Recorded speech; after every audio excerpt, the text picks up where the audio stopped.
Hello and welcome students.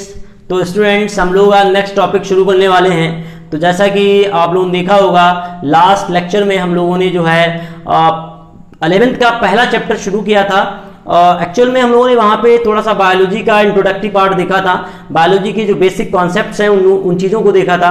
हम लोगों ने वहाँ पे देखा था कि बायोलॉजी क्या होता है, बायोलॉजी जो है कैसे ओरिजिन हुआ उसका, और जो है उसको बहुत सारे साइंटिस्ट ने जो है उस बायोलॉजी के अंदर जो है अपना क्या क्या योगदान दिया। तो उन सब चीज़ों के बारे में हम लोगों ने देखा था। तो आज जो है हम लोग स्पेसिफिकली जो है यहाँ पे हम लोग लाइफ को पढ़ेंगे, उसके अलावा जो है लिविंग और नॉन लिविंग थिंग के बारे में पढ़ेंगे। ठीक है, तो देखिए होता क्या है, अगर हम लाइफ की बात करें तो लाइफ जो है, लाइफ को डिफाइन करना थोड़ा सा मुश्किल काम है, क्योंकि लाइफ जो है एक नेचर का बहुत खूबसूरत सा गिफ्ट है हर लिविंग थिंग के लिए। देखिए होता क्या है, लाइफ जो है एक्चुअल में ये मॉलिक्यूल्स का एक कॉम्प्लेक्स ऑर्गेनाइजेशन है जो कि अपने आप एक्सप्रेस होता है, यानी कि express itself through the various biochemical reaction lead to the growth, development, reproduction, metabolism and other various characters of the living organisms. ठीक है, मतलब ये हुआ कि ये लिविंग ऑर्गेनिजम्स को और नॉन लिविंग ऑर्गेनिजम्स को या नॉन लिविंग थिंग्स को ये डिफाइन करता है। तो देखिए होता क्या है, जैसे कि ये चीज क्या है, ये मार्कर है। अब चूंकि इसके अंदर कुछ कैरेक्टर्स हैं जो कि लिविंग के अंदर नहीं है, या ऐसे कह सकते हैं कि जो हमारे अंदर कैरेक्टरिस्टिक्स हैं वो इस मार्कर के अंदर नहीं है। ठीक है, तो ऐसे ही बहुत सारे कैरेक्टर हैं, तो उन कैरेक्टर के बेसिस पर जो है हम लिविंग को और नॉन लिविंग को डिफरेंशिएट करते हैं। ठीक है, तो सबसे पहले हम लोग देखते हैं कैरेक्टर्स क्या होते हैं किसी भी लिविंग ऑर्गेनिजम्स के। तो चलिए देखते हैं।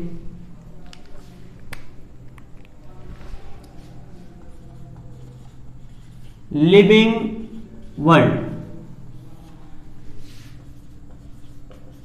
तो देखिए लाइफ क्या होता है, जैसे कि मैंने अभी बताया कि लाइफ जो है एक मॉलिक्यूल्स का कॉम्प्लेक्स ऑर्गेनाइजेशन है जो कि अपने आप जो है एक्सप्रेस होता है बहुत सारी बायोकेमिकल रिएक्शन के थ्रू।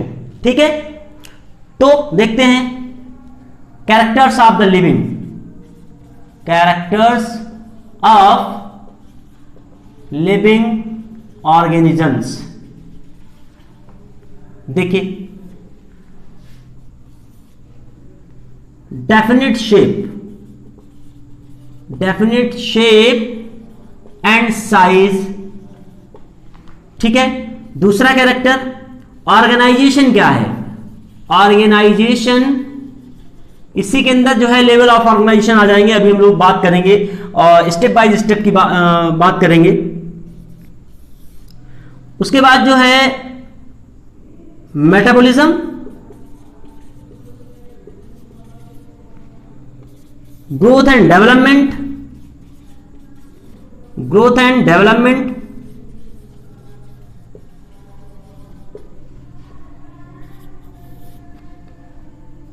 रिप्रोडक्शन,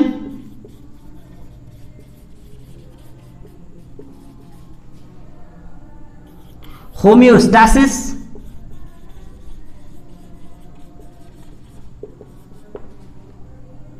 एडॉप्टेशन,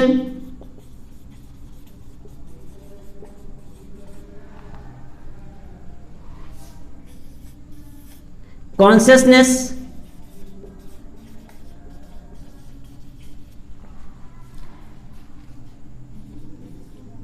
एजिंग,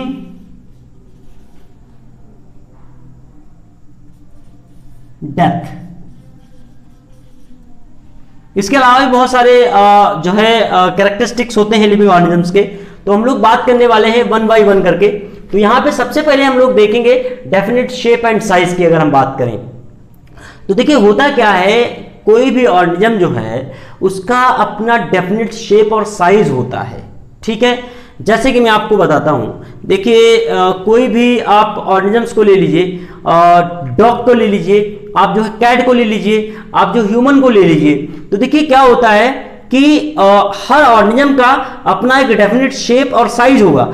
हालांकि उसमें थोड़ा सा नैरो चेंजिंग दिख सकती है, उसमें थोड़ा सा बदलाव दिख सकता है, उसके साइज में बदलाव दिख सकता है, उसका शेप जो है एक जैसा रह सकता है। तो देखिए होता है क्या है, अगर कैट को देखेंगे आप तो कैट जो है, बिल्लियां बहुत सारी एक जैसी होती हैं, मतलब उनका साइज और शेप लगभग बराबर होता है। कुछ में क्या होता है कि मतलब कुछ खा पी के थोड़ी सी मोटी हो जाती हैं तो उनका जो है साइज इंक्रीज कर जाता है, या फिर बहुत सारी कैट की स्पीसीज हैं जो साइज में छोटी बड़ी हो सकती हैं लेकिन जो है उनका शेप जो है एक जैसा ही रहता है लगभग। इसी तरीके से कैट की अगर हम बात करें, सॉरी डॉग की अगर हम बात करें तो देखिए देखे होंगे आप लोगों ने क्या होता है कि जो डॉग होते हैं लगभग एक ही जैसे होते हैं, उसमें भी जैसे कि थोड़ा सा चेंजिंग दिखाई देता है, नैरो उसमें जो है वेरिएशन दिखाई देता है। Variation in the sense genetic variation या इन्वायरमेंटल वेरिएशन की बात नहीं कर रहा मैं यहाँ पे सिर्फ बात कर रहा हूँ उसके मतलब साइज के इंक्रीमेंट, मतलब साइज की बात कर रहा हूँ। तो देखा होगा आप लोगों ने जो है जंगली कुत्तों को देखिए आप, एक जैसे ही होते हैं बिल्कुल, ठीक है। उसके अलावा जो कुछ हमारे स्पेशल टाइप के जो पालतू कुत्ते होते हैं, मतलब जो है घरों में उनको पाला जाता है, तो आप लोग देखते हैं कि जो है उसमें क्या होता है कि कुछ तो बहुत सारी छोटी सी स्पीसीज होती हैं लेकिन बहुत सारी कुछ जो है बड़ी स्पीसीज होती हैं, ठीक है। लेकिन इतना ज़्यादा डिफरेंस नहीं होता है कि मतलब जो है जैसे कोई एक दो फीट का है, एक 10 फीट का है, इतना डिफरेंस नहीं मिलेगा, ठीक है। तो ये होता है हर ऑर्गेनिज्म की डेफिनेट शेप एंड साइज, ठीक है।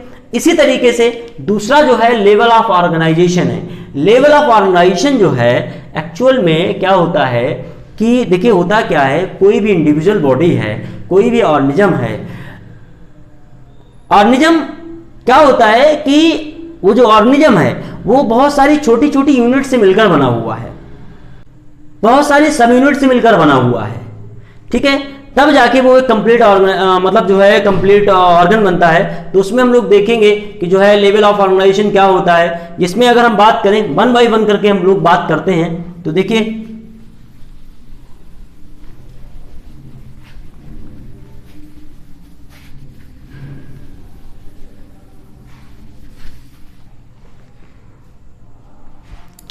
तो उसमें लेवल ऑफ ऑर्गेनाइजेशन जो है from lower to higher rank में हम लोग चलेंगे, फ्रॉम लोअर टू हायर, ठीक है। ये चीज देखिएगा आप लोग। तो इसमें देखेंगे कि सबसे पहले होता है atomic level. Atomic level, atomic level में क्या होता है कि एटम जो है हर जगह मौजूद होता है, मतलब किसी भी मैटर के अंदर, चाहे वो नॉन लिविंग थिंग हो चाहे वो लिविंग थिंग हो, हर जगह एटम है। मतलब ये जो है एटॉमिक लेवल जो है ये दोनों में शो करता है, ये लिविंग में भी शो करता है, नॉन लिविंग में भी शो करता है। क्यों? क्योंकि देखिए होता क्या है, अगर हम इसके मार्कर की बात करें तो ये पॉलीमर कंपाउंड का बना हुआ होता है, ठीक है। लेकिन इसको हम अगर मोनोमरिक फॉर्म में जाएं तो वही जो है इसके मॉलिक्यूल्स में हम चले जाएंगे, मींस इसके मॉलिक्यूल्स में जैसे जो भी जिस चीज का बना हुआ हो, ठीक है ना। उसके अलावा मॉलिक्यूल जो है एटम्स के फिर जो है एटम पे हम चले जाएंगे, ठीक है ना। तो एटम में जाने के बाद यानी कि हालांकि एटम भी बहुत सारी चीजों से मिलकर बना होता है, जैसे इलेक्ट्रॉन प्रोटॉन न्यूट्रॉन से मिलकर बना होता है। तो खैर तो एटम जो है वो लिविंग और नॉन लिविंग की दोनों की प्रॉपर्टी है। तो होता क्या है, एटम बनता है, एटम के बाद जो है मॉलिक्यूल बनता है, मॉलिक्यूल के बाद जो है मॉलिक्यूल्स में दो चीजें होती हैं, मतलब जो है उसमें माइक्रो मॉलिक्यूल्स होते हैं, माइक्रो मॉलिक्यूल्स होते हैं। तो देखिए क्या होता है, एटम के बाद हमारा क्या आ जाएगा, मॉलिक्यूलर लेवल आ जाएगा, मॉलिक्यूलर लेवल। और मॉलिक्यूलर लेवल में क्या होता है, ओब्वियसली क्या होता है कि बहुत सारे एटम मिलकर क्या बनाते हैं, एक मॉलिक्यूल बनाते हैं, ठीक है। अब बहुत सारे मॉलिक्यूल मिलकर क्या बनाएंगे, एक जो है सेलुलर लेवल पर हम आ जाएंगे। हालांकि जो है या कह सकते हैं कि हम जो है सब सेलुलर लेवल पर रहेंगे। तो देखिए होता क्या है, इस मॉलिक्यूलर लेवल में हम अगर देखें तो इसमें एटम को एग्रीगेट करके मॉलिक्यूल बनाया जाता है, यानी कि मॉलिक्यूल बनता है। और उसमें दो टाइप के मॉलिक्यूल बनते हैं, एक ऐसे मॉलिक्यूल होते हैं जो बहुत छोटे होते हैं जिनको हम बोलते हैं माइक्रो मॉलिक्यूल्स, माइक्रो मॉलिक्यूल्स। इसी तरीके दूसरे जो होते हैं उनको हम कहते हैं मैक्रो मॉलिक्यूल्स, ठीक है। तो माइक्रो मॉलिक्यूल्स वो होते हैं जैसे कि आप लोगों ने देखा होगा, जैसे ग्लूकोज है, फ्रक्टोज है, उसके अलावा जो है डाइसैकेराइड्स कुछ हमारे हैं, जैसे कि सुक्रोज है, लैक्टोज है, माल्टोज है। ये सब क्या है, ये हमारे माइक्रो मॉलिक्यूल की कैटेगरी में आते हैं, ठीक है। मैक्रो मॉलिक्यूल वो होते हैं जो माइक्रो मॉलिक्यूल से मिलकर बनते हैं। जैसे जैसे मान लीजिए ग्लूकोज का मैंने एग्जांपल दिया, बहुत सारे ग्लूकोज जो है जुड़ जाएं आपस में, तो क्या बना लेंगे, या तो स्टार्च बना लेंगे या फिर सेलुलोज बना लेंगे। अब सेलुलोज स्टार्च क्या है, एक मैक्रोमोलिक्यूल है, एक पॉलीमर कंपाउंड है, ठीक है ना। तो इसी तरीके से नेक्स्ट हमारा आता है सब सेलुलर लेवल। सब सेलुलर लेवल, तो सब सेलुलर लेवल में क्या होता है, सब सेलुलर लेवल में एक्चुअल में क्या होता है कि इसमें सेल के ऑर्गेनेल्स हो सकते हैं, सेल का सेल वॉल हो सकता है, उसके अंदर जो मटेरियल है वो हो सकते हैं, मतलब ये इसके बाद की स्टेज है। हालांकि जो है इसको हम नेक्स्ट लेवल पे दिखाएंगे। हालांकि जैसे कि सब सेलुलर की अगर हम बात करें तो मतलब कुछ मॉलिक्यूल्स, कुछ मैक्रो और माइक्रो मॉलिक्यूल्स मिलकर जो है एक एग्रीगेशन बना लेते हैं, उसको हम जो है सेल तो नहीं कह सकते हैं, लेकिन जो है उसको सब सेलुलर नेचर बोला जाता है। जैसे कि एक बेहतर एग्जाम्पल है वायरस का, तो वायरस जो है सेल नहीं है, वायरस जो है नॉन लिविंग थिंग के अंदर आता है और लिविंग थिंग के अंदर भी आता है। तो जो हम लोग वायरस को पढ़ेंगे तो वहां पे हम लोग देखेंगे। तो जो वायरस है, वायरस जैसा कि आप लोग जानते होंगे, अगर नहीं पता है तो सुन लीजिए। वायरस में क्या होता है कि वायरस सिर्फ दो चीजों से मिलकर बना होता है, एक तो उसके अंदर प्रोटीन मॉलिक्यूल होता है और दूसरा न्यूक्लिक एसिड होता है। तो न्यूक्लिक एसिड में या तो डीएनए होता है या फिर आरएनए होता है, ठीक है। तो इसके हम लोग बाद में बात करेंगे। तो क्या होता है, अब चूंकि वहां पे ना तो प्रोटोप्लाज्म है, ठीक है ना, या फिर जो है सेल के कैरेक्टर जो होने चाहिए वो उसके अंदर नहीं है, तो इसलिए उसको क्या रखा गया, उसको सब सेलुलर कैटेगरी के अंदर रखा गया, यानी कि सेल थ्योरी का एक्सेप्शन भी वो कहलाता है। तो खैर, तो यहाँ पे सब सेलुलर के अंदर जो है बहुत सारे मतलब वायरस को रख सकते हो आप यहाँ पे, उसके अलावा जो है सेल ऑर्गेनेल्स को रख सकते हो, मैट्रिक्स को रख सकते हो, तो ये सब सेलुलर नेचर के अंदर आ जाएगा, ठीक है। उसके अलावा जो है फिर आते हैं हम लोग सेलुलर लेवल पर, ठीक है, सेलुलर लेवल।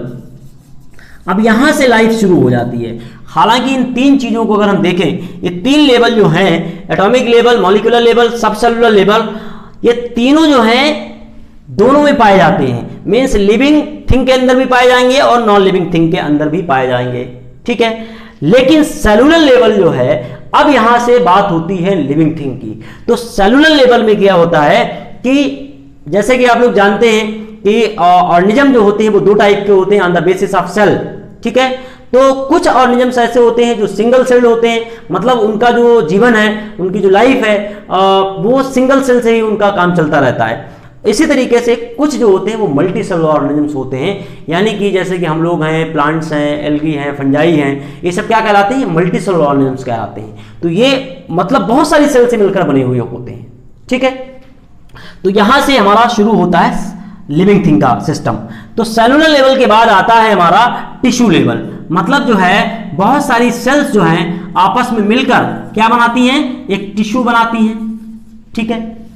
टिश्यू बन जाएगा, तब टिश्यू जो है एक ऑर्गेनाइज्ड मैनर में, ये जो सब चीजें जो हैं एक ऑर्गेनाइज्ड मैनर में है, ठीक है ना, मतलब एक ऑर्डर के हिसाब से लगी हुई हैं, ठीक है। तो उसके बाद जो है हमारा टिश्यू लेवल के बाद बहुत सारे टिश्यू जो है एग्रीगेट करके हमारा बनाते हैं ऑर्गन, और ऑर्गन के बाद हमारा बन जाएगा ऑर्गन सिस्टम, और ऑर्गन सिस्टम के बाद हमारा बनके तैयार हो जाएगा इंडिविजुअल या ऑर्गेनिज्म कह सकते हैं, ठीक है, ऑर्गेनिज्म भी कह सकते हैं इसको। तो on the basis of that property of the organism, जो ऑर्गेनिज्म है, इसीलिए इस प्रॉपर्टी की बेसिस पर जो है उसको हम लिविंग ऑर्गेनिजम्स भी कहते हैं। तो देखिए होता क्या है, तो जैसे कि मैंने आपको बताया, यहाँ पे मैंने कुछ लेवल ऑफ ऑर्गेनाइजेशन को शो किया है। तो यहाँ पे तीन जो लेवल हैं, एटॉमिक, मॉलिक्यूलर, सब सेलुलर, ये जो है लिविंग में भी पाए जाते हैं और नॉन लिविंग में भी पाए जाते हैं। Is that clear? यहां से जो है cellular, tissue, organ, organ system और इंडिविजुअल, उसके बाद जो है हमारा पॉपुलेशन आ जाएगा, कम्युनिटी आ जाएगी, बायोस्फीयर आ जाएगा, बहुत सारे अदर लेवल हैं, ठीक है ना। तो कुल मिला के जो है लेवल ऑफ ऑर्गेनाइजेशन इसी को कहते हैं। मतलब ये हुआ कोई भी इंडिविजुअल जो है वो जो है यूनिट्स और सब यूनिट से मिलकर बना हुआ होता है, ठीक है। तो उम्मीद है कि जो मैंने कुछ टॉपिक पढ़ाए हैं आप लोगों को समझ में आ गए होंगे। नेक्स्ट जो इसके कैरेक्टरिस्टिक्स हैं हम लोग नेक्स्ट लेक्चर में शुरू करने वाले हैं। Thank you very much.